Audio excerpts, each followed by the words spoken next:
Imagine walking into a cozy little diner on a quiet afternoon. The kind of place where the smell of fresh coffee and sizzling bacon fills the air.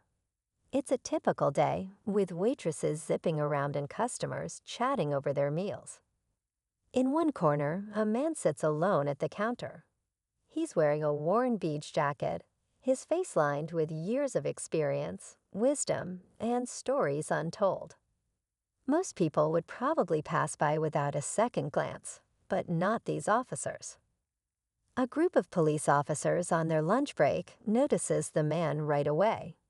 Instead of keeping to themselves, they lean in, nudging each other and grinning like they're in on some inside joke.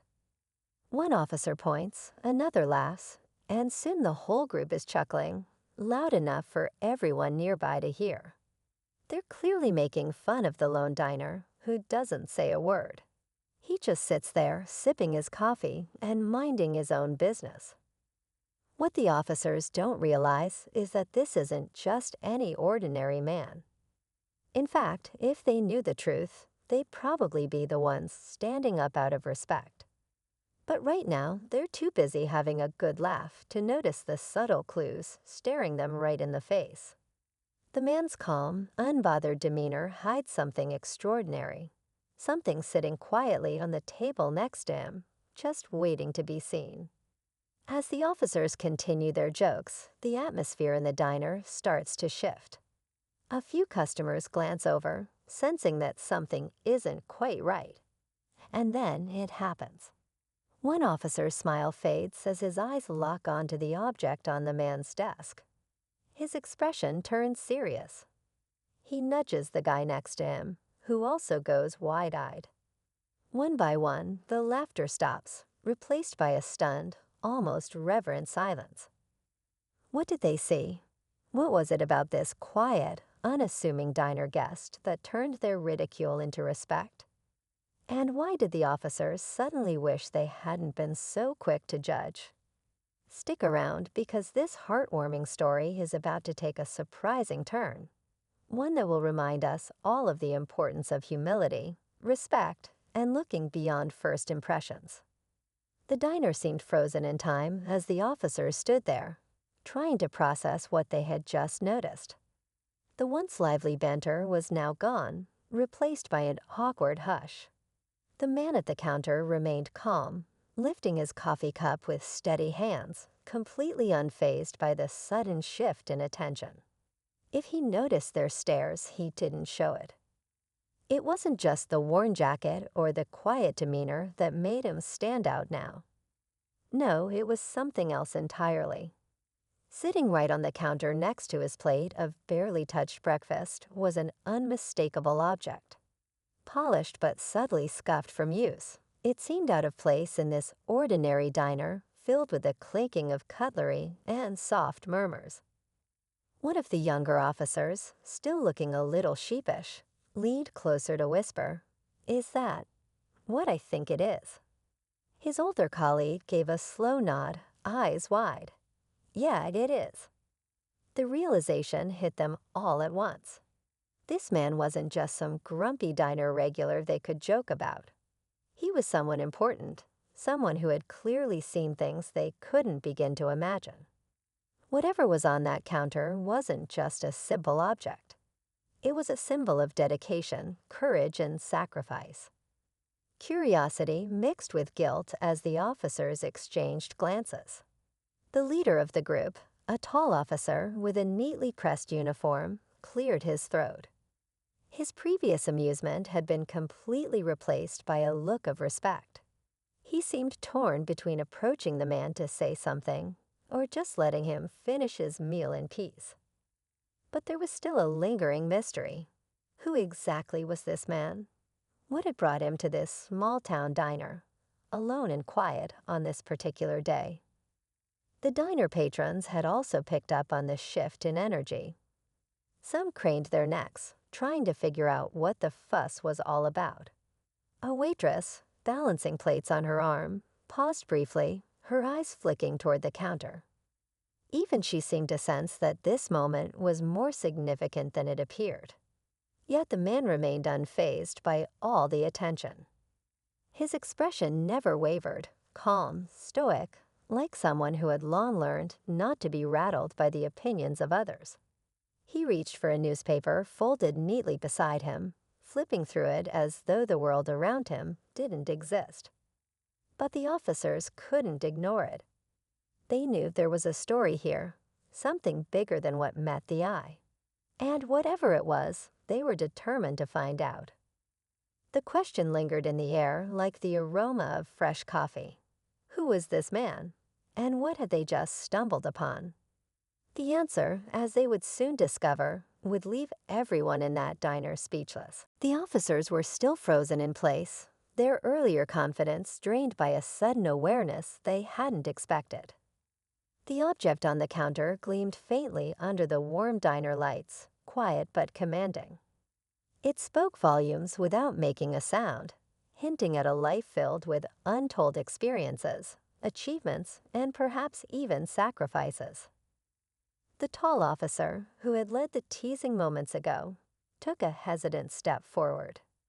His polished shoes tapped against the tile floor, a stark contrast to the soft murmur of conversations that had returned to the diner. He cleared his throat awkwardly, hoping to bridge the sudden gap between himself and the mysterious stranger. Excuse me, sir." His voice trailed off as the man slowly lifted his head, his piercing eyes meeting the officer's with an unsettling calm. There was a weight to that gaze, one that spoke of a person who had seen both the best and worst sides of life. The officer felt his nerves tighten, his earlier bravado now long gone. The man didn't say a word, simply arching an eyebrow as if silently challenging the officer to speak his mind. The other officers, now visibly uneasy, shifted awkwardly behind their leader, unsure whether to follow or stay put. A few tables away, a diner patron leaned over to whisper to his companion, clearly curious about what was unfolding. Even the waitress, who had been busy refilling coffee cups, paused again, biting her lip as though debating whether to intervene. The officer cleared his throat once more, determined to find some dignity in the situation. "We didn't mean any disrespect," he said finally, the words heavy with sincerity. We just didn't realize who you were." For a long moment, the man said nothing. The silence stretched thick and tense, as though the entire diner held its breath waiting for his response. He shifted slightly, his hand brushing against the polished object on the counter, one that had become the center of everyone's attention.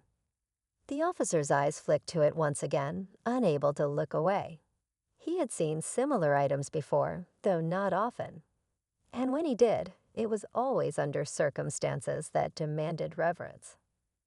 "You think you know who I am?" The man finally spoke, his voice low but steady, carrying a calm authority that made the officer's spine straighten instinctively. The officer hesitated, unsure how to answer. "I think I do," he admitted quietly. The man gave a faint, knowing smile, one that didn't quite reach his eyes. "You don't," he said simply. The weight of those words lingered in the air, thick with unanswered questions. And as the officers stood there, grappling with curiosity and guilt, they had no idea that this moment was just the beginning of a story they would never forget. The officers' words hung in the air, but the man at the counter remained silent, his gaze unwavering. The tension in the diner was palpable, with patrons casting curious glances, sensing that something significant was unfolding. The tall officer, feeling the weight of the moment, took a deep breath. "Sir," he began again, his voice more respectful, "we truly didn't mean any disrespect earlier. It's just, we didn't recognize you." The man's eyes softened slightly, but he still didn't speak. Instead, he reached into his jacket pocket and pulled out a simple, worn leather wallet. He opened it deliberately, revealing a faded military ID alongside a more recent identification card. The officers leaned in, their eyes widening as they took in the details. The name on the ID was unmistakable: Clint Eastwood. The realization hit them like a tidal wave. This wasn't just any man. This was a Hollywood legend, a decorated actor and director, and a military veteran. The younger officer, who had been the most vocal earlier, felt a flush of embarrassment creep up his neck. "Mr. Eastwood," he stammered, "we had no idea. We're truly sorry for our behavior." Clint Eastwood studied them for a moment before finally speaking. "It's easy to judge when you don't know the whole story," he said quietly, his voice carrying the weight of years and experience. "But everyone has a story." The officers nodded, chastened. The tall officer spoke up again, his tone earnest. "If it's not too much to ask, sir, would you share some of your story with us?" Clint Eastwood looked at them, his expression inscrutable. After a long pause, he nodded. "All right," he said, gesturing to the empty stools beside him. "Take a seat." As the officers settled in, the rest of the diner seemed to fade away, the hum of conversation dimming as they leaned in to listen. Clint took a sip of his coffee before beginning. "Back in 1951, during the Korean War, I was drafted into the Army," he started, his voice steady. "I was stationed at Fort Ord in California, working as a swimming instructor." He paused, his gaze distant as he recalled the past. "One day, I was on a Navy bomber that developed engine trouble and crashed off the California coast." He continued, his tone matter of fact. "The pilot and I had to swim over 2 miles through the frigid water to reach the shore." He glanced at the officers, noting their rapt attention. "It was a harrowing experience," he admitted, "but it taught me a lot about survival and resilience." He looked each officer in the eye. "Lessons that have stayed with me throughout my life." The officers were silent, absorbing the gravity of his words. The tall officer finally spoke, his voice filled with respect. "Thank you for sharing that with us, Mr. Eastwood. And thank you for your service." Clint nodded, a faint smile playing on his lips. "Remember," he said, his tone gentle but firm, "everyone has a story. It's worth taking the time to listen." As the officers left the diner, they carried with them a newfound respect, not just for the man they had misjudged, but for the countless others whose stories remained untold.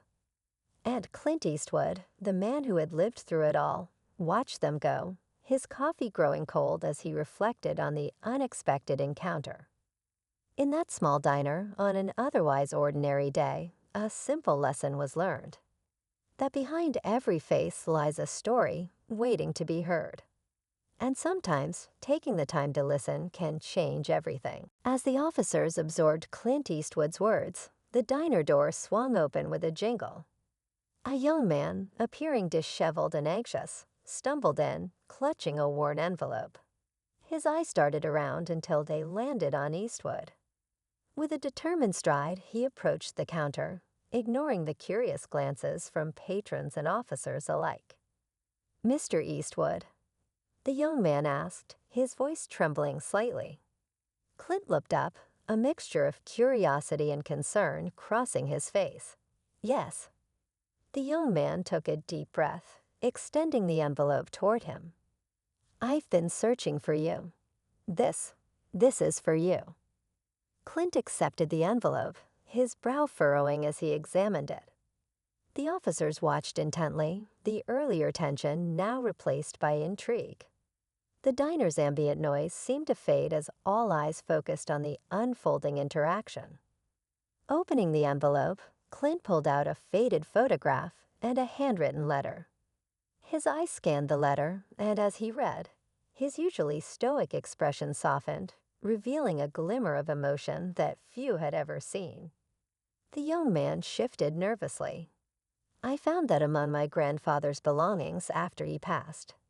He always spoke of a comrade who saved his life during the Korean War. He said if I ever found you, to give you this." Clint's gaze moved to the photograph, A group of young soldiers, arms slung over each other's shoulders, smiles wide despite the backdrop of war. He recognized himself among them, standing next to a man who bore a striking resemblance to the young man before him. "Your grandfather," Clint began, his voice thick with emotion. "He was a good man. We went through a lot together." The young man nodded, tears brimming in his eyes. "He always said he owed his life to you, that you pulled him from the wreckage when everyone else thought he was gone." The officers exchanged glances, the weight of the revelation settling over them. The man they had initially misjudged had not only served his country, but had been a hero in the truest sense. Clint took a deep breath, composing himself. "Your grandfather was brave. Any man would have done the same." The young man shook his head, "But not every man did. He wanted you to know that he lived a full life because of you, and that he's eternally grateful." The diner remained silent, the gravity of the moment touching everyone present. The officers, feeling the depth of their earlier misjudgment, stood in humbled silence. Clint placed the photograph and letter back into the envelope, looking the young man in the eye. "Thank you for bringing this to me. It means more than you know." As the young man departed, the officers approached Clint once more, their demeanor transformed. The tall officer spoke, his voice filled with genuine respect. "Mr. Eastwood, we owe you an apology. We judged without knowing. Thank you for your service and your bravery." Clint nodded, a faint smile on his lips. "We all have our stories, gentlemen. It's important to remember that." The officers nodded in agreement, the lesson clear. In that small diner, on an otherwise ordinary day, they were reminded of the profound depth behind every individual, a depth often hidden beneath the surface, waiting to be discovered. As the young man departed, the officers remained with Clint Eastwood, their earlier misconceptions replaced by deep respect. The diner, once filled with casual chatter, now held an air of reflection. Clint glanced at the photograph once more, a faint smile touching his lips. "Life has a way of bringing things full circle," he mused. The tall officer nodded. "It's incredible how paths cross in unexpected ways." Just then, the diner's door opened again, and an elderly woman entered, her eyes scanning the room until they settled on Clint. She approached hesitantly, clutching a small, ornate box. "Mr. Eastwood?" she inquired softly. Clint looked up, surprise flickering across his face. "Yes." She extended the box toward him. "I've kept this for years, hoping to return it to you." Curious, Clint opened the box to reveal a medal, the very Medal of Honor he had been awarded during the Korean War. His eyes widened in astonishment. "I thought this was lost forever," he murmured, emotion evident in his voice. The woman smiled gently. "My late husband found it years ago and always intended to return it. He was a fellow soldier who admired you greatly. After he passed, I made it my mission to fulfill his wish." The officers watched in awe as Clint carefully took the medal, his hands trembling slightly. "Thank you," he said, his voice thick with gratitude. The woman nodded, tears glistening in her eyes. "It's where it belongs." As she left, the tall officer spoke up. "Mr. Eastwood, it seems today has brought many reunions." Clint nodded, still gazing at the medal. "Indeed, life is full of surprises." The officers took their leave, each deeply moved by the day's events. Clint remained at the counter, the Medal of Honor resting beside his coffee cup, a tangible reminder of the past and the unexpected connections that life brings. In that small diner, on an otherwise ordinary day, lives intersected in unforeseen ways, leaving all who witnessed it profoundly changed.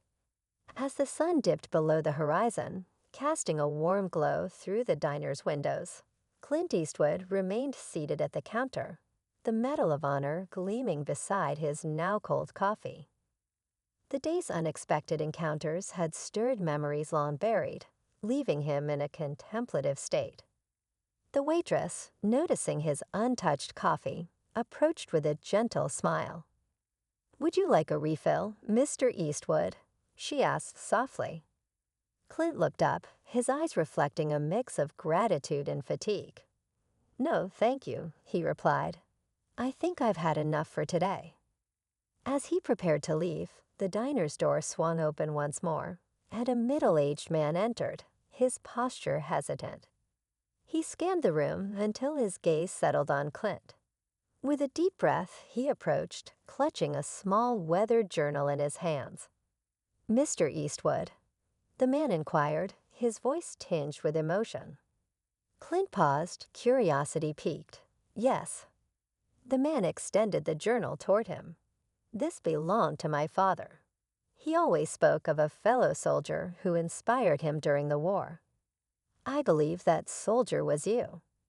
Taking the journal, Clint carefully opened it, revealing pages filled with handwritten entries and sketches.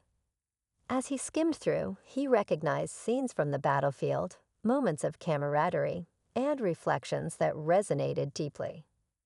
One entry caught his eye. "Today, Clint reminded me of the strength within us all. His courage gives me hope." Clint's throat tightened. "Your father, he was a good man. We shared many trials together."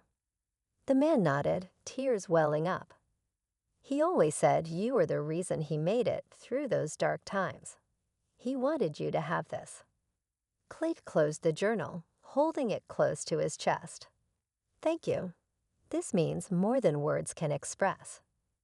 As the man departed, Clint sat back down, the weight of the journal and the metal grounding him in memories of a past that had unexpectedly resurfaced. Reflecting on the day's events, he realized that life's journey is filled with unforeseen connections and moments that remind us of our shared humanity. The officer's initial misjudgment, the young man's heartfelt gratitude, and the return of the long-lost medal all converged to teach a profound lesson. Every individual carries a story, often hidden beneath the surface. It's a reminder to approach others with empathy and understanding, recognizing that behind every face lies a tapestry of experiences waiting to be acknowledged. As Clint left the diner, the cool evening air greeted him, carrying with it a sense of closure and renewed purpose. He walked away not just as a celebrated actor or war hero, but as a man reminded of the enduring impact of kindness, humility, and the timeless bonds that connect us all. In the end, it's these shared moments and reflections that define our legacy, leaving an indelible mark on the hearts of those we encounter along the way.